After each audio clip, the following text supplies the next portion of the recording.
राजा उग्रसेन के अश्वमेध यज्ञ की तैयारियां। श्री गर्ग जी कहती हैं, तदनंतर सुधर्मा सभा में वासुदेव से प्रेरित हो राजा उग्रसेन ने वहां पधारे हुए ऋतुजों को मस्तक झुकाकर प्रणाम करके प्रसन्न किया और विधिवत उन सब का वरण किया। पराशर, व्यास, देवल, च्यवन, असित, शतानंद, गालव, याज्ञवल्क्य, बृहस्पति, अगस्त्य, वामदेव, मैत्रेय, लोमश, शुक्राचार्य, मैं, कृतु, जैमिनी, वैशंपायन, पहल, सुमंतु, कर्ण, भृगु, परशुराम, अकृतव्रण, मधुचंदा, विद्यहोत्र, कवश, धौम्य, आसुरी, जाबाली, वीरसेन, पुलस्त्य, पुलह, दुर्वासा, मरीचि, एकत, द्वित, त्रित, अंगिरा, नारद, पर्वत, कपिल मुनि, जातुकर्ण, उतथ्य, संवर्त, ऋषिशृंग, शांडिल्य, प्राणविपाक, कहोड, सुरत, मुनु, कच्छ, स्थूलशिरा, स्थूलाक्ष, प्रतिमर्दन, बगदालभ्य, कौंडिन्य, रैभ्य, द्रोण, कृप, प्रकटाक्ष, यवकीर्त, वसुधन्वा, मित्रभू, अपांतरतमा, दत्तात्रेय, महामुनि मार्कंडेय, जमदग्नि, कश्यप, भरद्वाज, गौतम, अत्रि, मुनि वशिष्ठ, विश्वामित्र, पतंजलि, कात्यायन, पाणिनि और वाल्मीकि आदि ऋतुजों का यादवराज उग्रसेन ने पूजन किया। नरेश्वर, वे सभी निमंत्रित ऋतुज बड़े प्रसन्न होकर राजा से बोले। मुनियों ने कहा, देवदानव वंदित महाराज उग्रसेन, तुम यज्ञ आरंभ करो। श्री कृष्ण की कृपा से वह अवश्य पूर्ण होगा। उन महर्षियों का यह वचन सुनकर अंधक कुल के स्वामी राजा उग्रसेन की संपूर्ण इंद्रियां संतुष्ट हो गईं।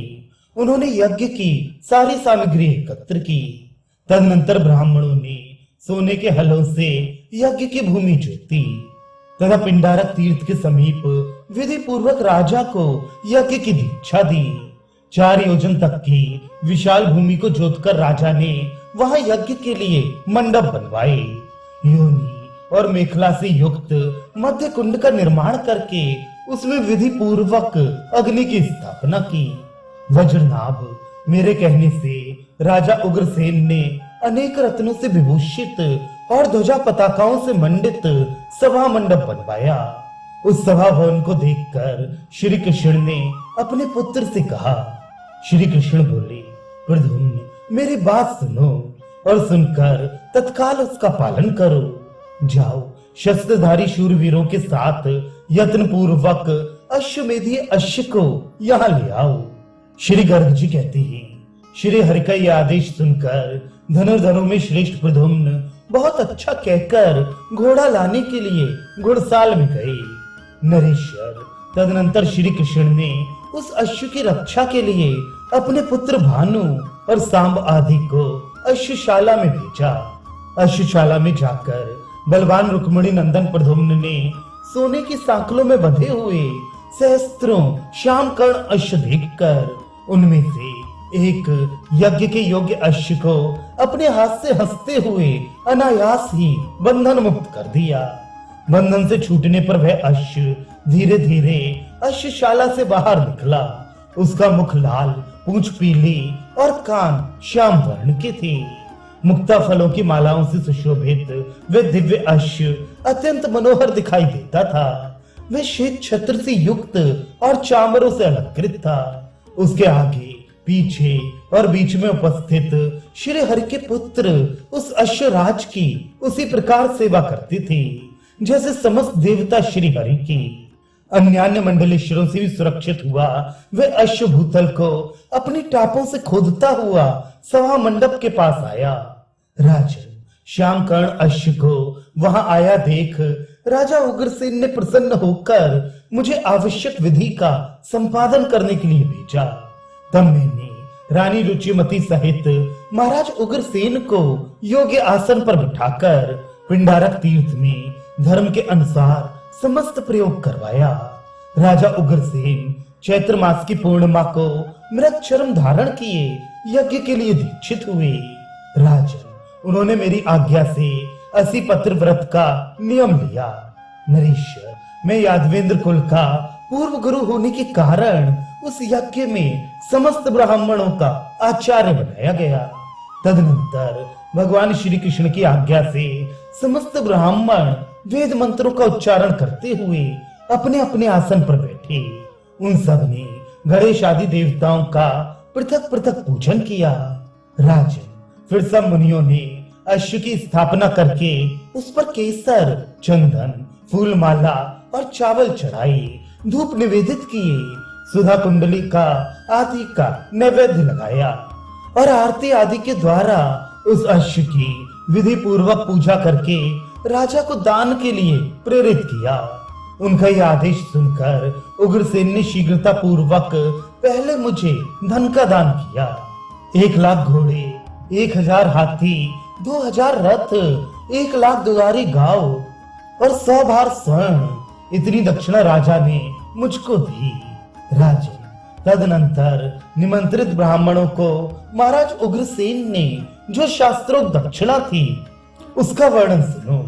प्रत्येक को 1,000 घोड़े, 200 हाथी, 200 रथ और 20 भार स्वर्ण, इतनी दक्षिणा दी गई। तत्पश्चात जो अनिमंत्रित ब्राह्मण आए थे उनको नमस्कार करके राजा ने विधि पूर्वक 1 हाथी, 1 रथ, 1 गौ, 1 भार स्वर्ण और 1 घोड़ा, इतनी दक्षिणा प्रत्येक ब्राह्मण के लिए दी। इस प्रकार दान करके घोड़े के ललाट पर जो कुमकुम आदि के कारण अत्यंत कमनीय दिखाई देता था, राजा ने सोने का पत्र बांधा। उस पत्र पर मैंने सभा मंडप में समस्त यादवों के समक्ष महाराज उग्रसेन के बड़े चढ़े बल पराक्रम तथा प्रताप का इस प्रकार उल्लेख किया। चंद्रवंश के अंतर्गत यदुकुल में राजा उग्रसेन विराजमान हैं, जिनके आदेश का इंद्र आदि देवता भी अनुसरण करते हैं। भक्त पालक भगवान श्री कृष्ण जिनके सहायक हैं और उन्हीं की भक्ति से बंधकर वे श्री हरि सदा द्वारकापुरी में निवास करते हैं। उन्हीं की आज्ञा से चक्रवर्ती राजाधिराज उग्रसेन अपने यश का विस्तार करने के लिए हठात अश्वमेध यज्ञ का अनुष्ठान करते हैं। उन्होंने ही यह अश्व में श्रेष्ठ शुभ लक्षण संपन्न श्याम कर्ण घोड़ा छोड़ा है। इस अश्व के रक्षक हैं श्री कृष्ण के पौत्र अनिरुद्ध, जिन्होंने वृक दैत्य का वध किया था। वे हाथी, घोड़े, रथ और पैदल वीरों की चतुरांगणी सेनाओं के साथ हैं। इस भूतल पर जो राजा राज्य करते हैं और अपने को शूरवीर मानते हैं, वे इस स्वर्ण पत्र शोभित अश्वमेधी अश्व को अपने बल से रोकें। धर्मात्मा अनिरुद्ध अपने बाहुबल और पराक्रम से हठपूर्वक अनायास ही राजाओं द्वारा पकड़े गए इस अश्व को छुड़ा लेंगे। जो धनुर्धर नरेश इस अश्व को नहीं पकड़ सके, वे अनिरुद्ध जी के चरणों में प्रणाम करके सकुशल लौट जाएं। जब इस प्रकार स्वर्ण पत्र लिख दिया गया, तब श्रेष्ठ यदुवंशी वीरों ने शंख बजाई, झांझ, मृदंग, नगाड़े और गोमुख आदि बाजे बज उठे। गंधर्वगण श्री कृष्ण और बलदेव के मंगलमय चरित्रों का गान करने लगे और अप्सराएं भी वहां आनंद विभोर होकर नृत्य करने लगी। तदनंतर भगवान श्री कृष्ण ने अत्यंत प्रसन्न होकर यादव राज उग्रसेन के सामने ही वहां खड़े हुए प्रद्युम्न कुमार अनिरुद्ध को उस यज्ञ संबंधी अश्व के सर्वथा संरक्षण का आदेश दिया।